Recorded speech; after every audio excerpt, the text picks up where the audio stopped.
আমি যখন বাইরে বের হব তখন আমার গা দিয়ে হচ্ছে গরুর গন্ধ কয়, যেটা সত্যি। আমি যখন শপে যাই তখন আমাকে অনেক কিছু সেন্টমেন্ট নিয়ে অনেক সময় দেখা যাচ্ছে ওখানে অনেক বড় বড় ইয়েরা আসে, ওই সময় আমাকে অনেক সময় সেন্ট মারিয়ে তারপরে করে নিজেকে অনেক সময় কাপড় চেঞ্জ করে আমাকে শপে যেতে হয়। অযোগ্যকে যখন যোগ্যতার চেয়ারে বসানো হয় তখন তারা ভালো কাজ করবে এটা দেখাতে চায়, কিন্তু তারা চেষ্টা করলেও ভালো কাজ দেখাইতে পারে না। যেমন আমাদের সাবেক মেয়ররা, সাবেক সরকার চাইছে যে ঢাকা সিটি থেকে গরুর খামার উঠাই দেবে। আসলে তাদের উচিত ছিল ঢাকা সিটিতে আরো গরুর খামার হোক। করোনার সময়, যে কোনো সময় করোনা হতে পারে, প্রাকৃতিক দুর্যোগ হতে পারে, বহির্বিশ্ব আপনার দেশে আক্রমণ করতে পারে, আপনার ঢাকা শহরের সাথে জেলা পর্যায়ের সংযোগ বিচ্ছিন্ন হতে পারে। তখন আপনার শহরে যারা থাকে মেয়র তাদেরকে কিভাবে শিশুদের দুধ সংগ্রহ করে দেবে, কিভাবে খাদ্য সংগ্রহ করে দেবে? তাহলে প্রত্যেকটা এটা নীতিগত সিদ্ধান্ত হওয়া উচিত, প্রত্যেকটা হাউজিং প্রকল্পতে 20% জায়গা কৃষির জন্য বরাদ্দ রাখার পরে বাদ বাকিতে প্লট করবে। অথচ আমি বললাম অযোগ্যকে যখন যোগ্যতার চেয়ারে বসানো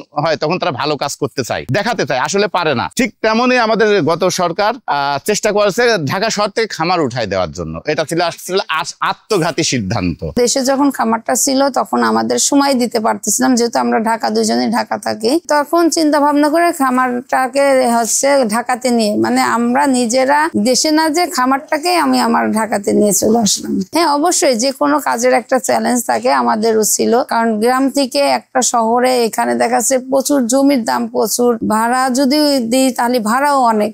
সবকিছু অনেক কিছু চিন্তা ভাবনা করে তারপরে ঢাকাতে আনা হয়েছে। আমাদের এই জার্নিটা আমাদের একটু বেশি লং জার্নি ছিল এখানে এই করতে। আসলে খামার জিনিসটা সবাই পছন্দ করে না, এটা ভালোবাসা থেকে, যারা ভালোবাসে পশু পাখি তাদের কিন্তু ভিতরে চিন্তা ভাবনা আসবে। একজন এই মানুষের চিন্তা ভাবনা আসবে না যে আমি খামার করব। খামার আসলে একটা, দেখেন আমি হাঁটতেছি, দেখেছেন আমি গরুর বৃষ্টার উপর দিয়ে আমি হেঁটে যাচ্ছি, পিসাব করতেছি, এটা আছে, এগুলো কেউ ঢুকবে যখন তখন একটা গন্ধ, স্মেল, কিন্তু আমাদের এখন অসুবিধা হয় না এগুলোতে। কয়েকদিন আগে প্রচুর অভিযান চালাইছে, আমাদের খামার ঢাকাতে করতে দেবে না। নতুন পদ্ধতিতে মোটামুটি আমরা ঢাকা শহরে অনেক সবজির বিষয় থাকে, আমরা সেই সবজিগুলা খাওয়াই। আবার আমাদের ঢাকার বাইরে থেকে খড় নিয়ে আসা হয়। আবার আমাদের ঢাকার আশপাশে নদীর ওই পারে কিছু জায়গাতে ঘাস লাগানো হয়েছে, সেই ঘাস আমরা খাওয়াচ্ছি। এই হাউজিং এর মধ্যে আপনি দেখতে পাচ্ছেন যে এদিকে অনেক ঘাস লাগানো রয়েছে। হাউজিং এর যেটা খালি প্লট আছে সেখানে আমরা ঘাসের আবাদ করছি। এখানে কিন্তু কৃষি বিপ্লব। সেক্ষেত্রে ঢাকা সিটিতে এটা একটা নিয়ম করা উচিত, প্রত্যেক হাউজিং এ কৃষির একটা জোন থাকা উচিত। না ছোটভাবে আপনার যে কোনো কাজই, মনে করেন আপনি প্রধানমন্ত্রী হলেও প্রধানমন্ত্রীকেও মানুষ ছোট চোখে দেখে। সে যে কোনো কাজেই, সেটা যেটাই হোক, কিছু মানুষ আপনাকে ছোট চোখে দেখবেই। হ্যাঁ, এখন আমরা মোটামুটি আছি ভালো। তবে ঢাকা সিটির মধ্যে আসলে জানি না আমরা কতদিন খামার টিকায় রাখতে পারবো।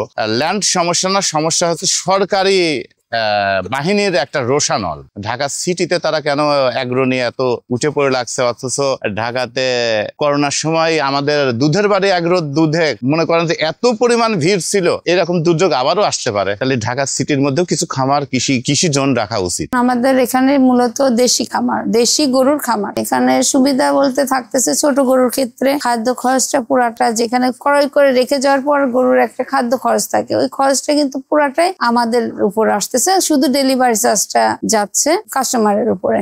লাইভ ওয়েট যাচ্ছে আমাদের এখানে 250 কেজির পরের থেকে 400 কেজি পর্যন্ত লাইভ ওয়েট যাচ্ছে।